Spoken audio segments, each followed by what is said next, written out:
27 जून के बीच होनी थी, उसे रद्द कर दिया गया है और सीबीआई जांच की भी इसमें अनुशंसा की गई है। ये सरकार एक परीक्षा नहीं करा सकती। इसकी क्षमता इतनी है कि जिसके स्वयं सर्वोच्च हमारे शिखर पे बैठे हुए लोग जिसके मुखिया हों, उसकी परीक्षा न हो पाए। यूजीसी नेट की परीक्षा आखिर क्यों स्थगित की गई? इसका मतलब सरकार अक्षम है। और सरकार के लोग चूंकि जो पहले की परीक्षा हुई है उनमें सब सरकारी तंत्र शामिल है, तो इसलिए कहीं ऐसा ना हो जाए कि इसमें भी कुछ गड़बड़ी हो जाए तो परीक्षा स्थगित।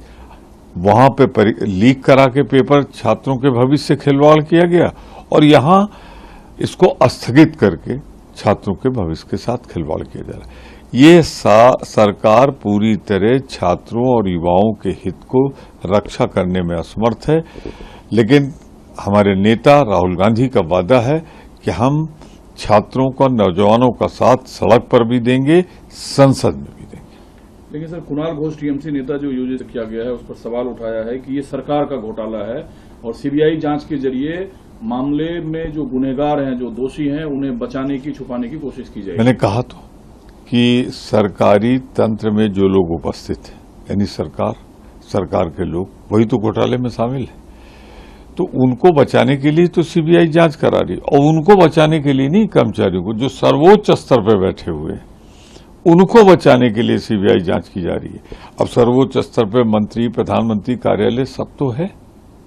एक बड़ा सवाल दिग्विजय सिंह ने, 14 लाख छात्रों ने जो एग्जाम दिया उसमें बमुश्किल 5 से 10% मुस्लिम छात्र होंगे, बाकी सब तो हिंदू छात्र है। ये हिंदूवादी सरकार जो हिंदू करती रहती है, उन्हें लाखों हिंदू बच्चों के भविष्य की भी चिंता नहीं है। देखिए, इस सरकार को युवाओं की चिंता नहीं, इस सरकार को छात्रों की चिंता नहीं, ये आने वाले भारत के भविष्य की चिंता नहीं। जो चिंता व्यक्त की है दिग्विजय सिंह जी ने, वो अपनी जगह जायज है उनका, कि ये इसमें तो बहुतायत में इस देश के रहने वाले लोग ही शामिल है ना। तो सही बात तो ये भारत के युवाओं की चिंता नहीं है। सबसे बड़ी चिंता मुझे इस बात की।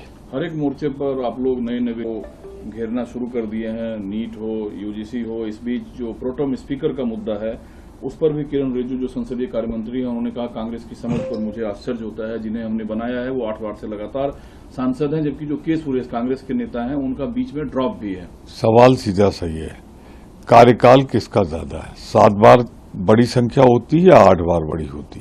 तो जो आप बना रहे हो मुश्किल से 2-3 दिन 4 दिन चलेगा। इनके पास कोई ऐसा शक्ति नहीं होती। सरकार इतना डरी हुई क्यों, घबराई हुई क्यों है? लोकतंत्र में विश्वास क्यों नहीं करती? परंपराओं पे क्यों नहीं चलती? तानाशाही के रास्ते पे क्यों चल रही? 8 बार के निर्वाचित हमारे सुरेश जी हैं और 7 बार के निर्वाचित भातृ जी हैं, तो 8 वाले को क्यों नहीं बनाया? इसका जवाब देंगे। गणित आती कि नहीं आती उनको? गिनती आती कि नहीं आती? फरवरी 2024 था पर्चा लीक विरोधी कानून, उसे आनंद फानंद में लागू किया गया है, जिसमें हैवी पेनल्टी और सजा का प्रावधान है। क्या सरकार अपना फेस सेविंग करना चाह रही है या इसके जरिए वाकई नकेल कसेगा? मेरा कहना सिर्फ ये, कानून बना देना काफी नहीं है, कानून का पालन हो। इसमें तो विपक्ष नहीं था ना, सरकारी एजेंसी थी, सरकारी कर्मचारी थे, सरकारी तंत्र थे और उनके दल से जुड़े हुए लोग ही तो उन संगठनों में बैठे हैं। शिक्षा के जितने संचालित करने वाले, नियंत्रित करने वाले, इसको चलाने वाले, सब में तो इन्होंने आरएसएस और इससे जुड़े हुए तमाम संगठनों के लोगों को बैठा लिया है। तो ये सरकार नहीं चला रही, बल्कि संगठन से जुड़े लोग चला रहे हैं और वो अरबों में खेल रहे हैं। ऐसा लगता है अगर पेपर 40 लाख और 45 लाख में बिक रहा है तो कितना पैसा आया? इस बीच मध्य प्रदेश सरकार ने सूर्य राम और कृष्ण की उपलब्धियों को जो है वो स्कूली शिक्षा और उच्च शिक्षा के सिलेबस में शामिल किया जाएगा। कांग्रेस की इस पर क्या प्रतिक्रिया है? उनकी चुनी हुई सरकार है, जो वो करना चाहते हैं करें। लेकिन पुराने जो महापुरुष हैं, जो आजादी की लड़ाई में जुड़े रहे हैं, जिन्होंने इस देश की रक्षा में अपना योगदान दिया है, कम से कम उनको तो हटाएं तो ना उनका। अगर आप ये वीडियो YouTube पर देख रहे हैं तो हमारे चैनल को सब्सक्राइब करें और बेल आइकन को दबाना ना भूलें। अगर आप Facebook पर ये वीडियो देख रहे हैं तो हमारे पेज को लाइक करें।